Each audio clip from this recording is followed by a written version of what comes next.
राम मंदिर दानचोरी प्रकरणी सुप्रीम कोर्टाने राम मंदिर ट्रस्टला नोटीस दिली आहे। सुप्रीम कोर्टाने केंद्र सरकार आणि उत्तर प्रदेश सरकारलाही नोटीस बजावली आहे। सुप्रीम कोर्टाने एसआयटी कडून स्टेटस रिपोर्ट मागवलाय। दानचोरी प्रकरणी 20 जुलैला पुढील सुनावणी होणार आहे। यूपी सरकारने स्थापन केलेल्या एसआयटीनं पुढील सुनावणीपर्यंत सद्यस्थितीचा अहवाल सादर करावा। सद्यस्थितीच्या अहवालात एसआयटीच्या रचनेचा संपूर्ण तपशील असावा। सद्यस्थितीचा अहवाल सीलबंद लिफाफ्यात असावा। केंद्र सरकार, उत्तर प्रदेश सरकार, राम मंदिर ट्रस्टला कोर्टाकडून नोटीस पाठवण्यात आली।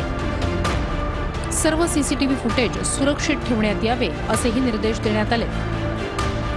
या प्रकरणी पुढील सुनावणी सोमवारी पार पडणार आहे।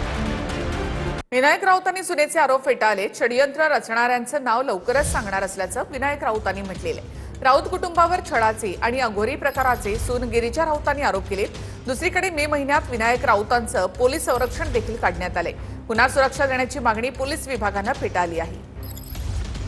विनायक राऊतांची सून गिरिजा राऊत यांनी विनायक राऊत आणि त्यांचा मुलगा गीतेश राऊत आणि कुटुंबावर गंभीर आरोप केले। हे सर्व आरोप विनायक राऊत यांनी फेटाळले।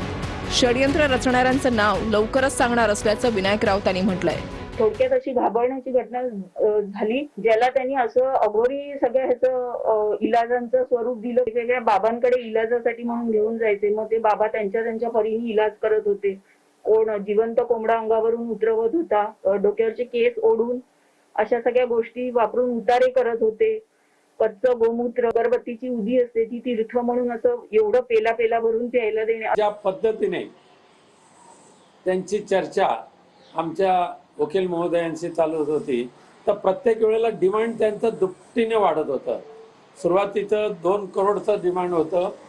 3 बेडरूमचा फ्लॅट तर कायम राहिलेला आहे, ऑटोमॅटिक कार कायम राहिलेला आहे। 2च्या नंतर डायरेक्ट 5 करोडवर आलं।